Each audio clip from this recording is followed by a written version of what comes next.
Hello students, welcome to my channel for class 7th Maths NCERT. We are going to start today our chapter number 8, which is comparing quantities. So first of all, the name is comparing, right? And quantities.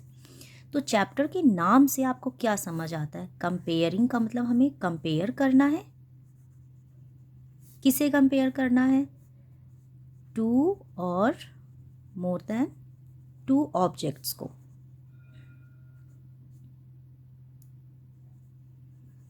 Objects या articles. Fine. तो comparing quantities means कि हमें compare करना है to और more than two objects या articles को. ठीक है. अब कंपेयर तो किसी भी चीज़ में हो सकता है. मेजरमेंट का हो सकता है, वो लेंथ हो गया, वेट हो गया, कैपेसिटी का हो सकता है, टाइम का हो सकता है, कॉस्ट का हो सकता है, मनी का हो सकता है, एंड परसेंटेज का हो सकता है, प्रॉफिट एंड लॉस रेशियो. किसी भी कंपेयरिंग क्वांटिटी में किसी भी टॉपिक पे हमें कंपेयर करने को आ सकता है. तो इस बार क्लास 7th में आपका ये जो चैप्टर है, इसमें भी आप लोग डिफरेंट आर्टिकल्स को कंपेयर करना सीखेंगे. सो फर्स्ट ऑफ ऑल, जो बेसिक चीज़ है, सबसे पहले जो आपका कंपेयरिंग क्वांटिटी में टॉपिक्स आएंगे related to weight, capacity and length, यानी कि मेजरमेंट. फाइन. देन आएगा आपका टाइम, एंड देन आएगा कॉस्ट, देन कंपेयरिंग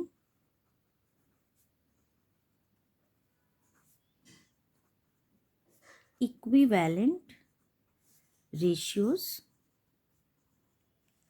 ठीक है.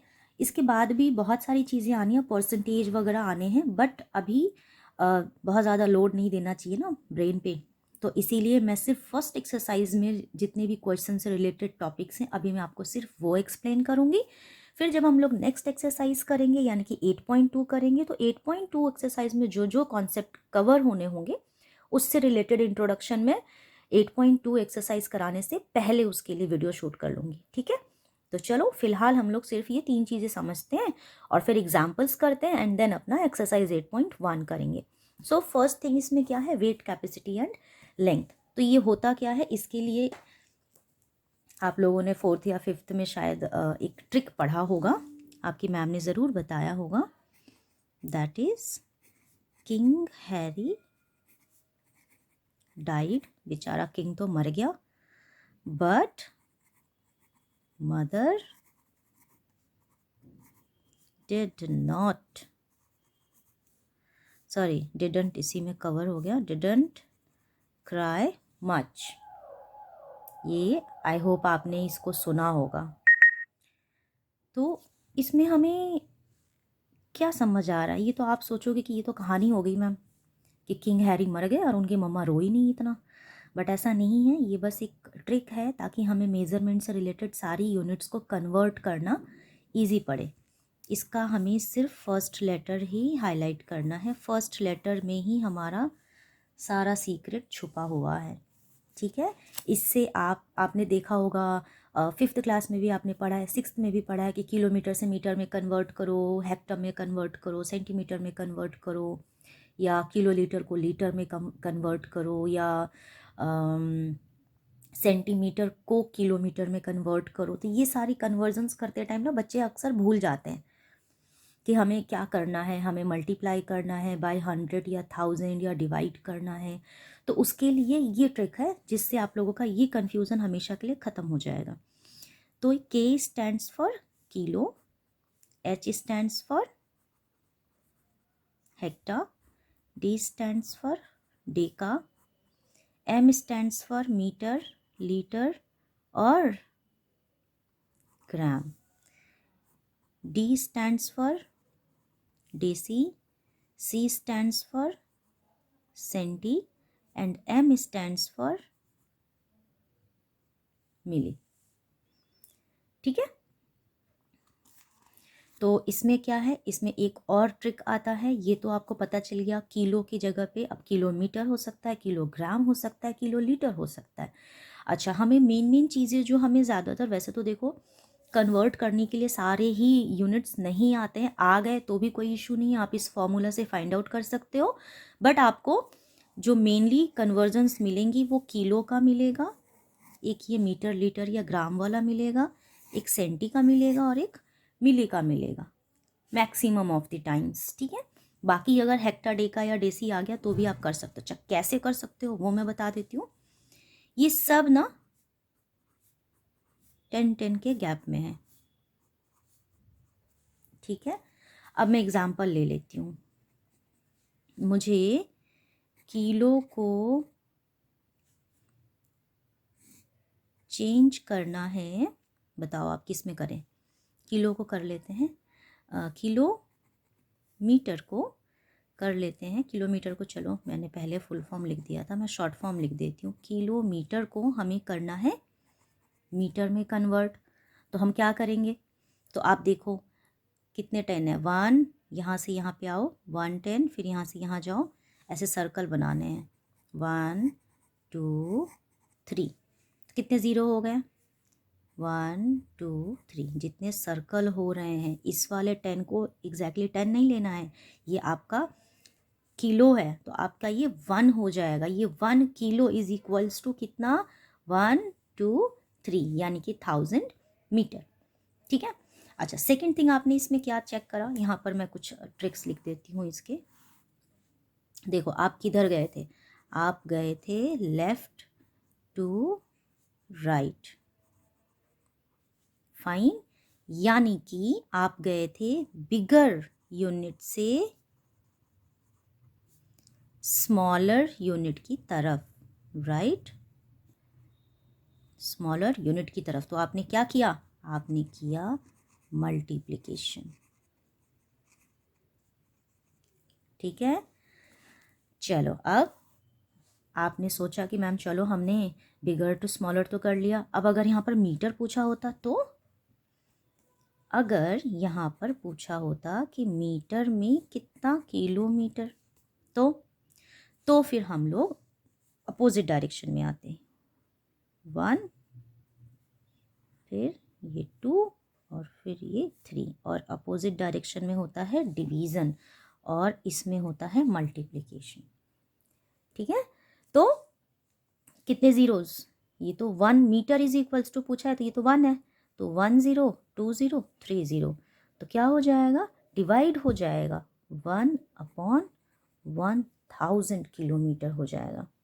ठीक है, तो नेक्स्ट थिंग आपने यहाँ पर क्या सीखा, नेक्स्ट थिंग आपने सीखा ये क्या है, ये हम यहाँ पर खड़े हैं और यहाँ से हम लेफ्ट में आ रहे हैं तो हम बोलेंगे राइट टू लेफ्ट। ठीक है, तो राइट टू लेफ्ट, और क्या है, स्मॉलर क्वांटिटी है मीटर, तो स्मॉलर यूनिट से हम किधर जा रहे हैं, हम जा रहे हैं किलोमीटर की तरफ, यानी कि बिगर यूनिट की तरफ।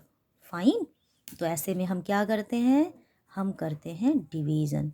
ठीक है, तो आई होप ये दोनों कॉन्सेप्ट्स आपको याद रहेंगे कि अगर हम लेफ़्ट टू राइट जा रहे हैं इस फॉर्मूले में तो हम मल्टीप्लाई करेंगे, या फिर अगर हम बिगर टू स्मॉलर जा रहे हैं तो मल्टीप्लाई करेंगे, और अगर हम राइट टू लेफ़्ट जा रहे हैं मतलब इधर जा रहे हैं तो हम डिवीज़न करेंगे, या स्मॉलर यूनिट से बिगर यूनिट में जाएंगे तो भी डिवीज़न। और ये सब जगह पे एप्लीकेबल है, वो चाहे टाइम हो, कॉस्ट हो, कुछ भी हो, हर एक आपके टॉपिक में ये दोनों जो टॉपिक्स हैं, ये दोनों जो फैक्ट्स हैं, ये एप्लीकेबल है। ठीक है, फाइन, तो आप इसको याद रखना। चलो एक एग्जाम्पल और कर लेते हैं, एक एग्जाम्पल कर लेते हैं इसमें। ठीक है, हमें पता करना है कि 1 सेंटीमीटर इज इक्वल्स टू कितना किलोमीटर। चलो ठीक है, ज़्यादातर बच्चे ना ऐसे क्वेश्चन से डरते हैं। सबसे पहली बात, centimetre is smaller unit and kilometre is bigger unit, तो चलो हम 1 पहले से ही अपना रेडी कर लेते हैं। ठीक है, अब चलो बारी है काउंट करने की ज़ीरोज़। तो ये है सेंटी, कितने ज़ीरोज़, 1 2 3 4 5 ज़ीरोज़, 1 2 3 4 5 zeros, यानी कि 1 सेंटीमीटर में कितना किलोमीटर होता है, देख लो आप, 1 लाख। फाइन, तो कितना सिंपल हो जाता है ना ये कर लेने से। अच्छा, अब अगर मैं उल्टा पूछूं, 1 किलोमीटर में कितना सेंटीमीटर, तो वही सेम 1 लाख सेंटीमीटर। ठीक, तो इस तरीके से, इस फॉर्मूले से आप लोग किसी भी टाइप का कन्वर्जन इजीली कर सकते हैं। ठीक है, तो अब हमारा ये फर्स्ट पॉइंट हो गया। अब हम लोग नेक्स्ट पॉइंट कर लेते हैं, वो है हमारा टाइम। ठीक है, तो अब हम लोग टाइम का कर लेते हैं। अब अगर हम टाइम की बात करें तो सबसे पहले हमारे पास हमें क्या आना चाहिए कि मान लो ईयर में कुछ दिया है, 1 ईयर, तो 1 ईयर में कितने मंथ्स होते हैं बताओ, 12 मंथ्स होते हैं। अब मान लो मंथ्स में कुछ दिया है, 1 मंथ्स, तो 1 मंथ में कितने वीक्स होते हैं, 4 वीक्स। कई बार 5 वीक्स भी होते हैं, बट कैलकुलेशन के टाइम पे हम लोग 4 वीक्स ही उसको कंसिडर करते हैं। और 1 वीक में कितने डेज होते हैं, 7 डेज। फाइन, 1 डे में कितने आवर्स होते हैं, 24 आवर्स। 1 आवर में कितने मिनट्स होते हैं, 60 मिनट्स। और 1 मिनट में कितने सेकंड्स होते हैं, 60 सेकंड्स। तो ये आपका कंप्लीट एक लिस्ट है टाइम को कैसे कन्वर्ट करते हैं अगर हमें टाइम से रिलेटेड क्वांटिटीज़ दी हुई हो कंपेयर करने के लिए। तो ठीक है, तो मान लो एक क्वेश्चन आ गया कि there are 56 weeks in a year. Fine, तो 56 वीक्स को इन अ ईयर पूछा है, तो वीक्स को हम लोग कन्वर्ट कर देंगे किस में, पहले मंथ में करेंगे, right. 56 weeks is equals to, year नहीं करते, चलो मंथ में ही पूछ लेते हैं कि is equals to how many months. तो आप क्या करोगे, आप सबसे पहले कन्वर्जन पे जाओगे वीक और मंथ के। ठीक है, तो यहाँ पे है ये।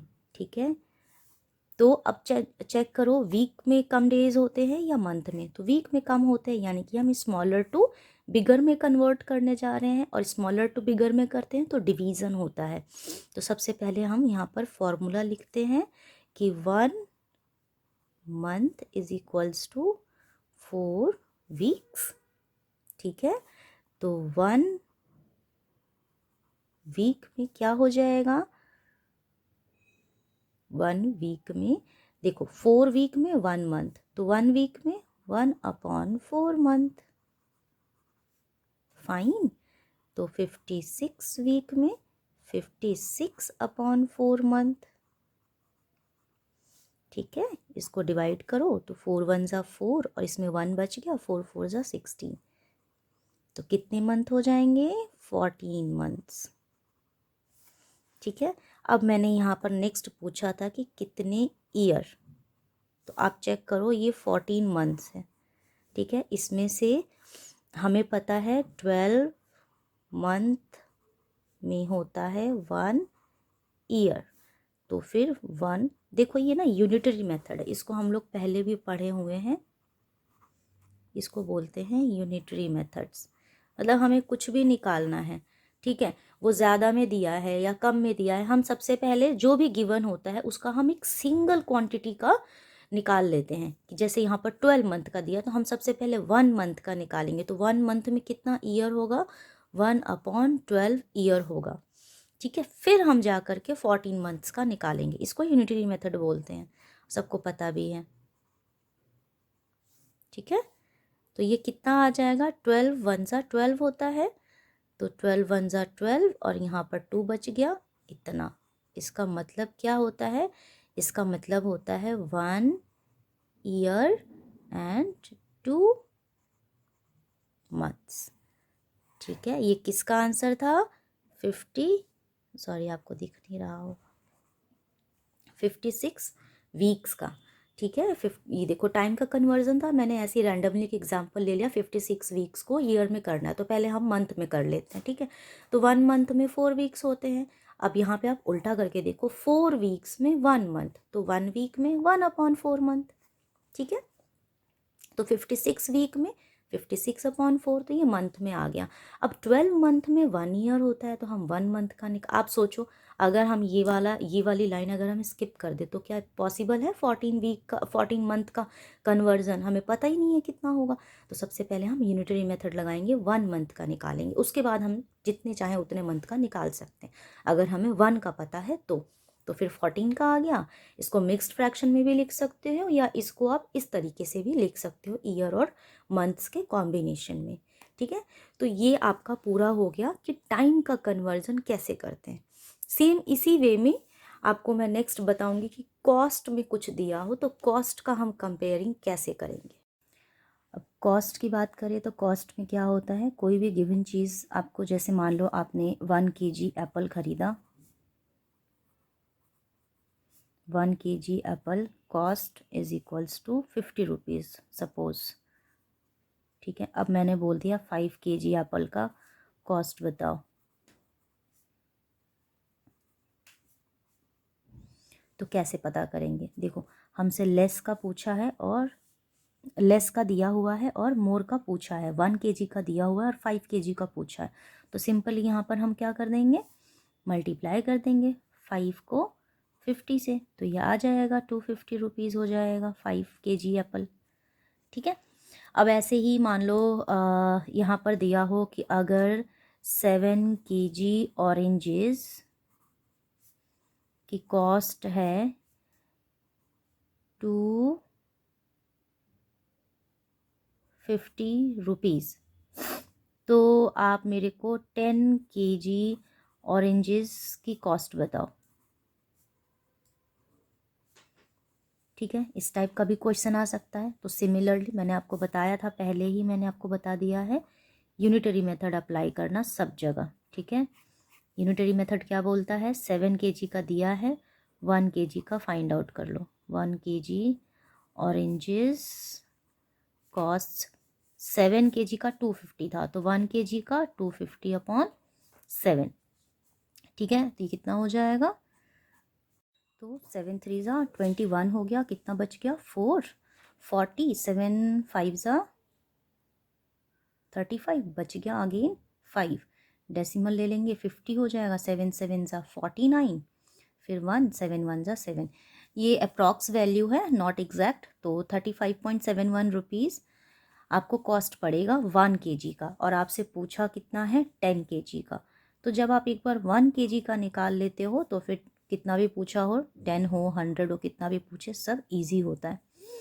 तो 35.71, ठीक है। तो इसको 10 से करेंगे तो सिंपली एक प्लेस डेसिमल शिफ्ट हो जाएगा, तो ये हो जाएगा 357.1 रुपीज़। तो आपने देखा ये होता है कॉस्ट का। कॉस्ट में क्या है, या तो 1 kg का मतलब कि एक के थोड़े का दिया होगा स्मॉल क्वांटिटी का, आपसे ज़्यादा क्वांटिटी का पूछ लिया तो मल्टीप्लाई कर दूँ, या फिर ऐसा भी इस टाइप का भी क्वेश्चन आ सकता है कि 7 kg का दे दिया, मतलब 1 kg का आपको निकालने को बोल रहा है अल्टीमेटली, ठीक है। तो मोर का दे दिया, आप पहले 1 का निकालोगे फिर आप 10 kg का निकालोगे। या कई बार ऐसा भी हो जाता है कि 100 kg मान लो 15 kg का कॉस्ट दे दिया है और 1 kg का पूछ रहा है, तो उस कंडीशन में भी आपको क्या करना, डिवाइड करना, ठीक है। जब मोर का दिया हो 1 का निकालना है, मतलब लेस क्वांटिटी का निकालना है, तो हम डिवाइड करते हैं। लेस का दिया हो और ज़्यादा क्वांटिटी का पूछ रहा है तो हम मल्टीप्लाई करते हैं। तो ये तो हो गया हमारा कॉस्ट का सेक्शन। अब इसके बाद एक नेक्स्ट टॉपिक आता है, वो है हमारा इक्विवेलेंट रेशियोज़, ठीक है। ये आपके एनसीईआरटी में है, एनसीईआरटी के पेज नंबर 154 पे है, ठीक है। तो ये तो आपको ऊपर मैंने सारी बेसिक चीज़ें बता दी। अब आता है आपका इक्विवेलेंट